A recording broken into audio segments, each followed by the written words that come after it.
Kia ora koutou. My name is Adrian Kingston. I'm head of digital channels here at Te Papa, and to my left is Samuele. I'll get him to introduce himself in a second.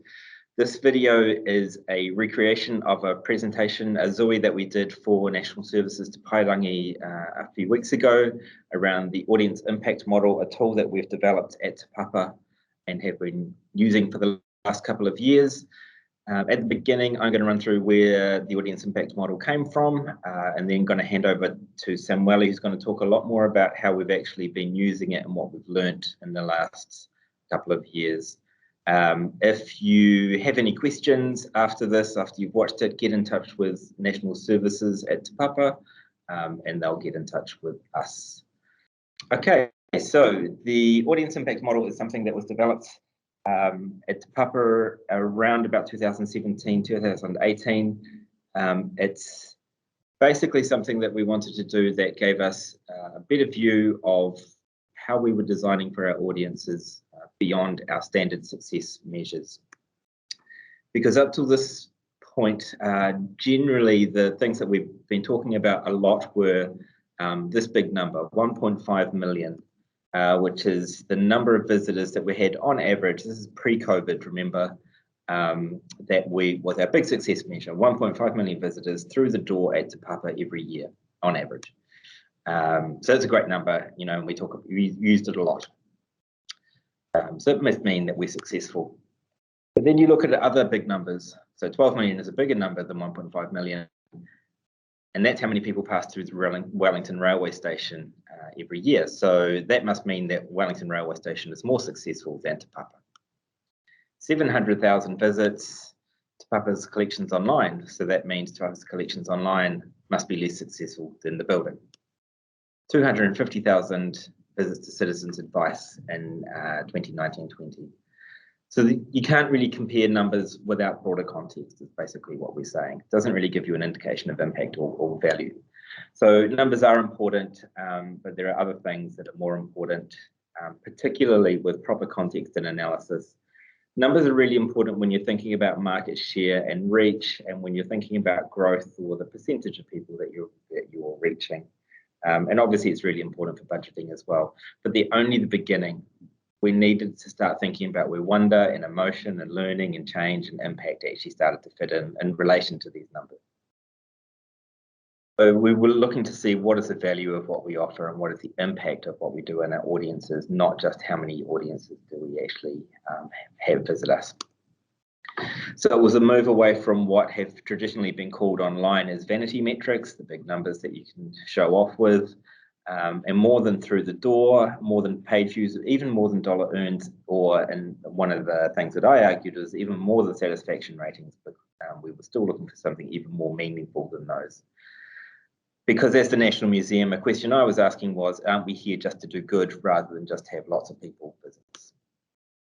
So I looked at a number of models when we were looking for something that was that could help us understand how to measure these things beyond the numbers.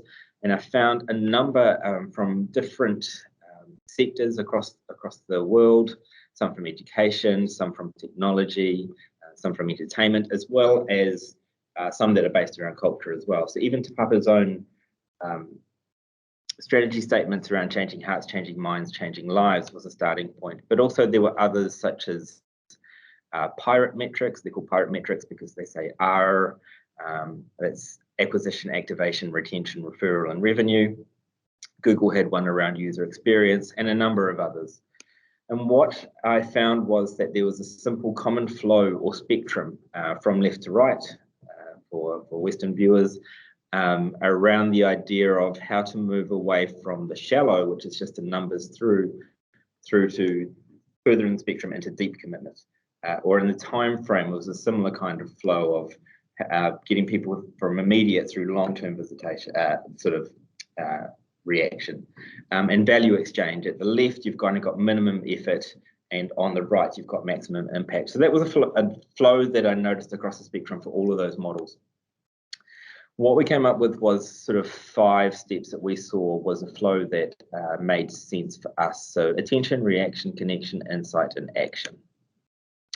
Within those 5, we came up with 9 steps to be a little bit more granular and to help us design and target specific sort of use cases that we thought were fit better into the spectrum. And what they look like is a kind of the beginnings of the tools that were starting to emerge were those 9 steps that we had. So at the very beginning, we've got level 1, attention caught. And that is where the core numbers come in. So that's how many people visit, how many page views you've had, how many people attended a particular event, how many tickets you sold. Then on to reaction, immediate response. So how did people feel? Then on to the learning parts, which are personal connection, simple learning. It's personal connection. Then into the learning parts, which is level 4, simple learning, then applied learning, personal, and then applied empathic learning. Then through to action, personal action, group, community impact, and national impact. Really what it means is, once you start to break it down a little bit more, is you can start to see how over time and throughout the spectrum, you have a deeper and more impactful engagement with the visitors. So as I said, level 1 is just basically about the core numbers. Level 2 is how many people actually enjoyed it, felt joy or awe or fear, or said, "Mum, come and look at this, it's really cool." Level 3 is how many people were actually going to have a personal connection to the experience. So, what's a subject that's important to them, or something I've been thinking about, or it has some kind of relation to their whakapapa. Then into learning, level 4 is those kinds of things that are the really simple learnings that museums often want to get across. And it might be something quite small but tangible that they can walk away with and say that they learned. So Te Papa has been generally really good at these first 4, and something that we've actually been okay at measuring at, but it's beyond level 4 that started to get a little bit more interesting. So level 5 is where we start to actually get a bit more into applying and having a bit more impact. So level 5, applied personal insight. So this is where someone can take a learning from an experience and actually apply it to their lives in quite a small way, something that they can tangibly do in their daily life. Level 6 is applied empathic insight, and that is where they can actually take the learning from the experience and apply it to how they think about other people. And then from level 7 on, we get into the idea of impact in action. So how many people might take something from the experience and actually change their life in some kind of more significant way, or make them make something new. Level 8 is about how can they do that, but for a group or with a group. And then level 9 is national impact. That's a really hard one to get to, and we'll talk about it a little bit more. So one of the really important things about a spectrum is that you don't expect everybody to get through that. We don't expect people, everybody, 1.5 million people, to end up somehow creating national impact. We don't even expect all of those 1.5 million people coming through the door to have applied empathic insight.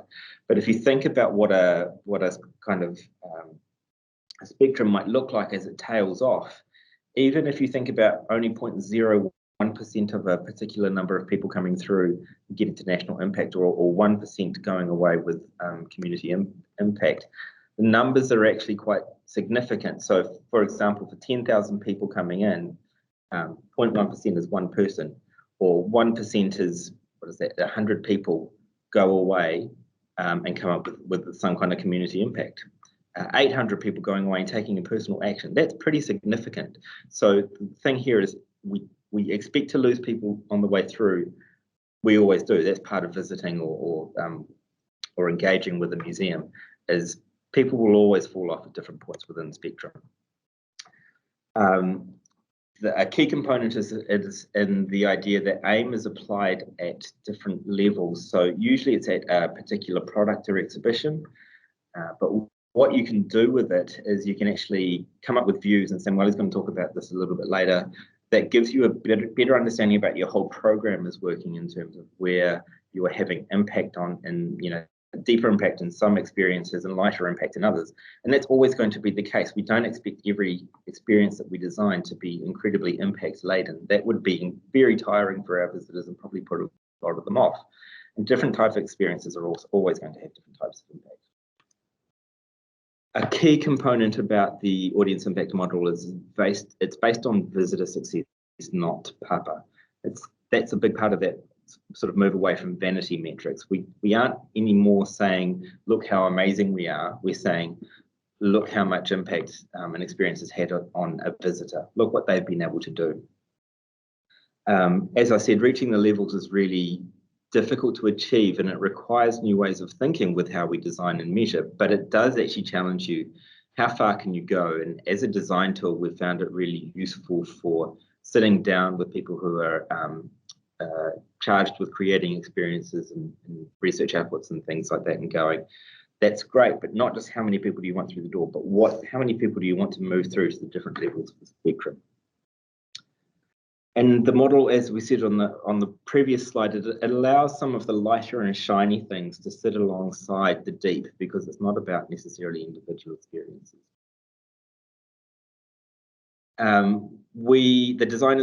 The tool is designed to be used at the very beginning as a design tool, but also as a prioritization tool to compare one potential experience against another. If one is reaching more people and is high impact, it might get priority over one that doesn't reach many people and has low impact. It's a way of actually designing throughout the design process. It's a way of understanding what it is that you want to measure post-launch. And importantly, for a lot of museums with long-term projects such as long-term exhibitions and things like that, it's also a way of measuring ongoing engagement with something that's been on the floor, so you can figure out, is it still performing? Does it need to be continuous improved? So it might be something that you test every 12 months or so. A big thing is, and Samuele is going to talk about this, is actually gathering data to measure whether you have been able to achieve the things that you designed for. And that does mean actually going out and doing it probably more regularly than you have been. It's something we've been grappling with, and also in different ways. And really getting out and asking people, and not just relying on things like door counters and things like that. To get these stories of impact, you really do need to talk to people. Again, Samuele will talk a bit more about this, but one of the key things is a lot of the impact, and particularly, so that's level 7, 8 and 9, is likely to happen after the visit. Might even be 6 months, might even be 12 months. When you interview someone in an exhibition, they're not going to say, well, I'm going to go and study something, or I'm going to go home and make something. And also, we don't have evidence that they did. So a key thing for us is, how do you measure impact if it's maybe up to 5 years after a visit? So I've got a few ideas here, but Samuele will talk a bit more about how some of them have played out. But a key thing for me is actually trying to reach people after their visit and thinking about creative ways of doing that. And that could be through things like using our channels. So our channels to schools, or to government departments, or to universities, or to community networks that we actually have in place, and that we can reach out to them, and then they can reach out to the people within their own networks. And it's something that we're trying out a lot more. Also, online feedback is something that we're trying and gathering a lot of information about, and we're just trying to figure out how it all fits together. But definitely needing to think about a post-visit evaluation is a key component to the audience impact model. And as I said, need to start doing it in new ways and thinking about more creative ways of doing it. And so it's probably a combination of being out there more, using technology, using your networks, and actually talking to people. What we had thought at the beginning is it really needs, its aim isn't a standalone tool, it needs to be integrated to a bigger process, so part of how the museum works in general, not something that sits off to the side. As I mentioned before, it needs to be used from the beginning and all the way through. And a key driver for me, and again, this is something I think Samuele talks a little bit about, is it needs to be acknowledged that particularly further down the spectrum, it's not 100% empirical. It's more of getting an understanding of patterns and getting some stories that can help understand whether you're reaching some of the impact measures that you wanted to do. Samuele is actually going to talk a little bit more about this. This is some older slides, but we're trialing a bunch of things. We're learning a lot as we use it. And now I'm going to hand over to Samuele, who's going to use some examples. So, kia ora. Today I will briefly touch on a couple of things using game as a device. So the first thing that we will talk through will be about how we did actually use the aim from start to beginning, and how we use that to evaluate our exhibition last year. And I will discuss an example of aim in practice using one exhibition, Tatao, Someone Tattoo and Photography, who was on the floor last year between November 2020 and November 2021. Sorry. My name is Samuele. I am acting head of Audience Insight. So the team I work with, we take care of all the audience evaluation. We evaluate exhibition and programs, mostly doing research and evaluation activity on the floor, and when possible online with our visitors. So the slide that you are looking at, it summarizes all the lifetime of programs that happen at the Papa. As you can see, it is divided in 5 main stages: ideation, development, program lifetime, reporting, and dissemination. Also, this chart introduces the idea of circularity, which is very important in an aim perspective. As you can see, aim happened at the beginning at 2 different stages. The first moment is just after the ideation phase, where the project team developed the first draft of the aim. At this stage, curators, project developers, designers sit on the table and think about what are the audience goals that they would like to achieve through the program. So this is a first stage where we sit down, where we set goals and measures for these goals and dimensions as well. In the second phase, the phase of development, is when the program is getting to life, is when the initial idea becomes an actual exhibition or online program or a public program. At the end of this phase, we have a more refined idea of what the program will be. So at the end of this stage, there will be a review of the original aim. And this is where the project team sit again on the table and take stock of what happened so far. So review the goals that have been set at the beginning to make sure that they are still achievable. During the program lifetime is when the evaluation strategy happens. We have developed a set of tools, surveys, interviews, observation, and feedback from staff, as well as digital analytic and digital feedback from the digital space, to measure the different dimensions of the aim, the one that Adrian showed before. So from the initial engagement to the deepest level of engagement. After this, we have a phase of report, where we collect all our data and we evaluate the project, the program using aim. And finally, we have a phase of dissemination, where we share the insights and the data with the broader organization or with the sector. And this is very helpful because through this insight, we will be able to do better on the next program, have insight to improve the way we design and develop, design our goals and how we develop our programs. During the last year, we developed a number of measures for the different levels of the aim. In terms of attention and reach, this is pretty easy because we usually refer to number of visits, to camera, claim visitation, or ticket sales when this apply. We also are pretty good using surveys, for example, to define the target groups that we are reaching through demographics, psychographics, using culture segment, but also group composition to understand if the program was more devoted to families or for adults, young people, or older groups. In terms of reaction, we measure this dimension usually through satisfaction score, asking people how satisfied were about the program, exhibition, or online program, what they think are the improvements that need to be made to the program, the likely to recommend the program to other people, and other ratings such as display, light, sound level, and stuff like that. To measure connection and insight, we use a combination of tools.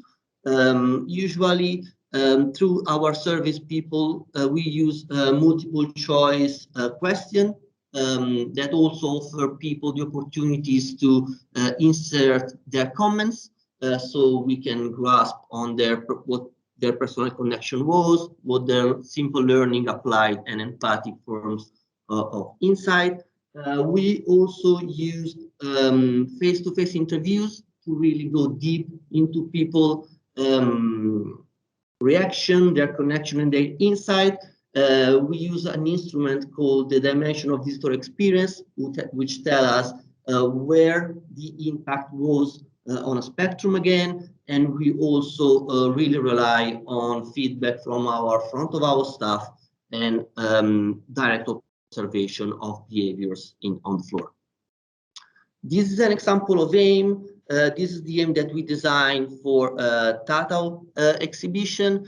As you can see, we have an horizontal and a vertical dimension on it. The horizontal dimension follow the AIM spectrum from attention code up to level 8, group community action. We define all the example, which is the expected outcome that we want people to have. So these are the goals.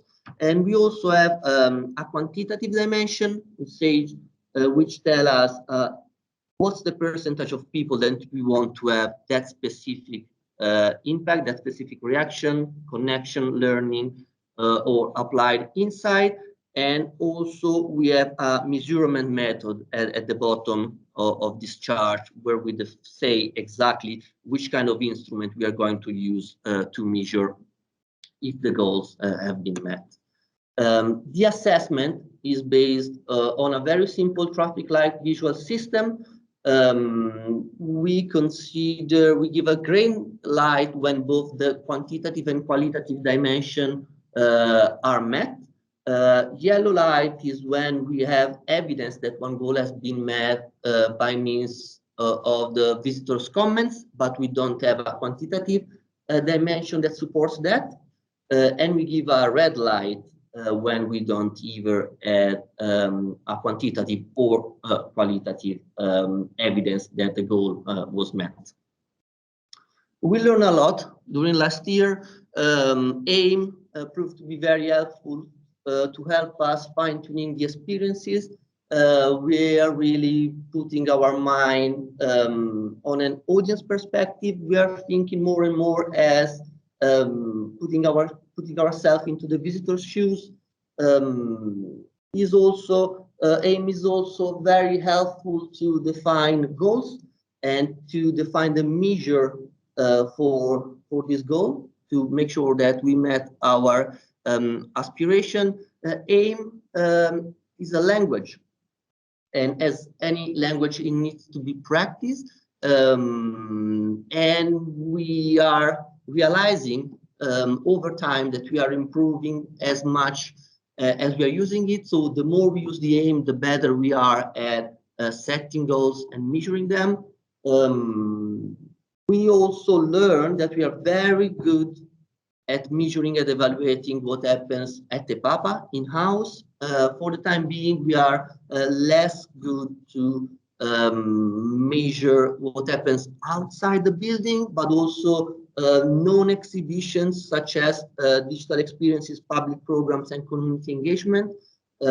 These prove to be more challenged to be measured through AIM.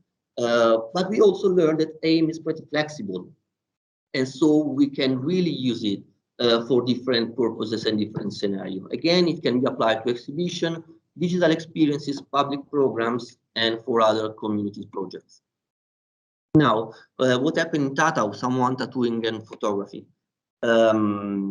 We use a big amount of data to evaluate this exhibition, 285 exhibition exit survey, 84 exhibition experience survey, more than 100 interviews, 31 observation, and some anecdotal observation from our hosts. So This is what our evaluation looks like. Different dimension and different colors for every single dimension. In terms of attention, Tatao was expected to have a very broad reach, 20,000 visitors per month. We estimated that roughly 270,000 visitors have been in that space. These include the period of the museum closure because of COVID. So we've been very close to the target. Overall, this proved to be a very successful exhibition.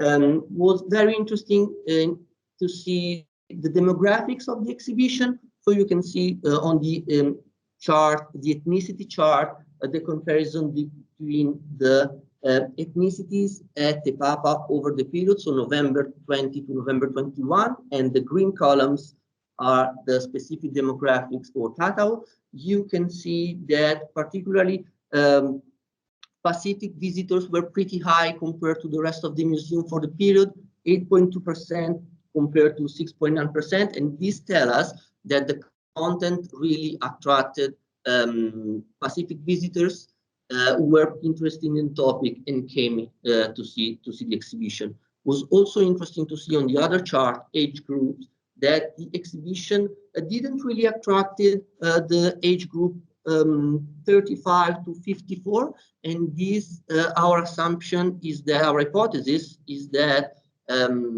it didn't really attract family groups, and this is because there was a lot of flesh and bodies on show, so probably less focus for children. This is our we measure reaction. You can see two columns here. Measure of success are the objectives set at the aim, and in the column findings is what we find out through our research and evaluation approach. So measure of success was to make people feeling surprised, intrigued, and joyful. We wanted people to post images on social media. We wanted people to being amazed about the photograph and the arts on show. We wanted people to reflect how cool but also painful tattooing is. And we wanted also people to wonder why would you go through that painful process to have a tattoo. So the findings are that people loved the photo on show. There were big photos, pretty amazing, that really captured the attention of our visitors. The layout of the exhibition came out in the positive comments. There was a specific area called My Tatao where people talk about their experience, their personal experience being tattooed. And this really had an impact on people. Also, we find out that many comments show that people really enjoyed to learn more about the cultural and social practice around tattoo. Satisfaction scores were pretty high. 52% of the sample said to be extremely satisfied of their experience, which means that they scored their experience 9 or 10 out of 10. It's very high. Here you can see a comparison between Tatao and other exhibitions hosted in the same space during the last year, which show that Tatao performed very good in terms of satisfaction. These are a few examples of the likes and the comments that people left on the survey. They love the photo on show and the layout, as I said. Comments are the like, I love the detail tattoo, the black and white, I could really see into their souls. I like the thought-provoking images. I love the large and clear photographs. So all these aesthetic aspects really struck into the visitors at the more superficial dimension. In terms of connection, here you can see that we are expecting 50% of the visitors to show some form of personal connection, and also you can see that the actual evaluation show a yellow image. This means, as I said before, that we have comments that support this hypothesis, but we don't have the quantitative part. A measure of success here were that people felt connected because of their personal experience. I have tattoo, or my workmen have tattoo, or connection to a personal interest in photography, or heritage. So it's very nice to see Pacific people in the art gallery, or a connection through family. My father talked about his tattoo or other tattoos. Findings, only to some extent, were aligned with the goals. We know that the size and of the photograph was a driver for connection. We found out that for some visitors in particular, the exhibition was an opportunity to reflect on their own culture and their own tradition, and they really expressed that in the surveys. Whereas for non-Samoan visitors, insights were about the other culture, so how they connected through how tattoos are used in Samoan culture as opposed to non-Samoan culture. And as I said before, the My Tatao, the personal stories of people were a big driver for connection.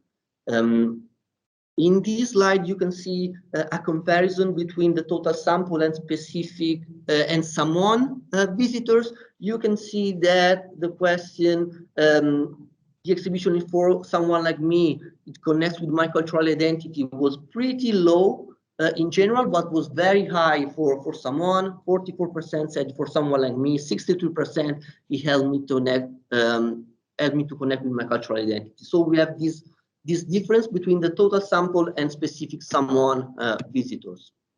Lots of stories, people connected to their own heritage. It touched my heart because I can see my ancestors and my people reflected there.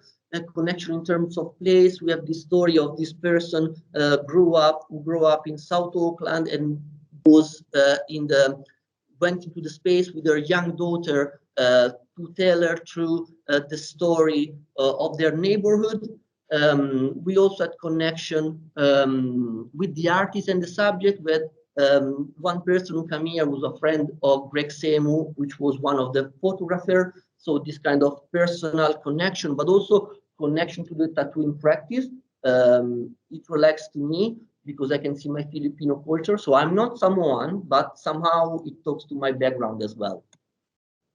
In terms of insight, this chart showed that the learning dimension was predominant. Almost 50% of the visitors said it taught me something new, and a further 23% said it gave me a deeper understanding of a topic I knew something about.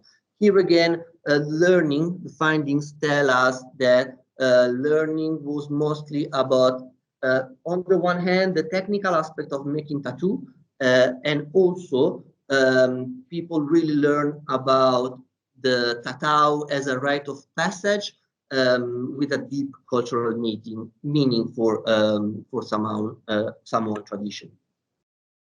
Again, very high learning, technical aspect, rite of passage. Also, another thing that people bring home with them was like the gender politics around tattoo. So the difference between meaning of tattoo for male and female into the Samoan culture.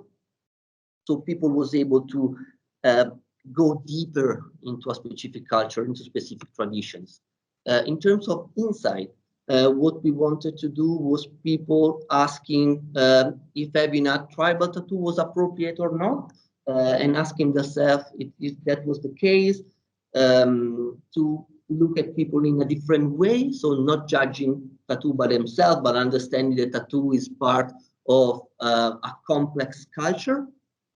And we find it somehow, we got some findings through the surveys. Findings were that Samoan visitors in particular left a lot of comment of themselves reflecting on their own culture, but non-Samoan visitors had insight into the cultural significance of tatau. Some reflected on universality of symbols, so how tattoos are important in different cultures. And also with a small number of visitors who said they were going or not going to having a tattoo as a result of the exhibition. A little bit of contrast here, but that's what we found out. Very important as well is that the empathic forms of insight were predominant. As you can see in this chart, the columns about are reflected on another way of life, how others see the world, how I would feel in another shoes are predominant. So what were the top lines? In terms of attention, Tatao proved to be very successful, almost 300,000 visitors over the year. In terms of reaction, we learned the exhibition was appealing to a broad audience, and that it sparked feelings of aesthetic appreciation, fascination, and respect. In terms of personal connection, we learned that photographs and video really help visitors to connect with someone's culture and understand the meaning and the complexity of Tatao. And also that the setting of the photographs help visitors to connect with the subject. Lots of people mention this idea of feeling pain, so this really deep personal connection. And in terms of insight, we learned the exhibition was very good at delivering very basic formal learning, such as information around the technical aspects of tattooing, and so how Tatao are performed, where and why.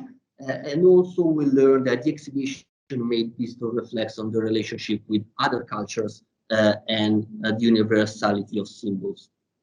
So that was an example of how we put aim in practice. As Adrian said, we learn a lot during this year.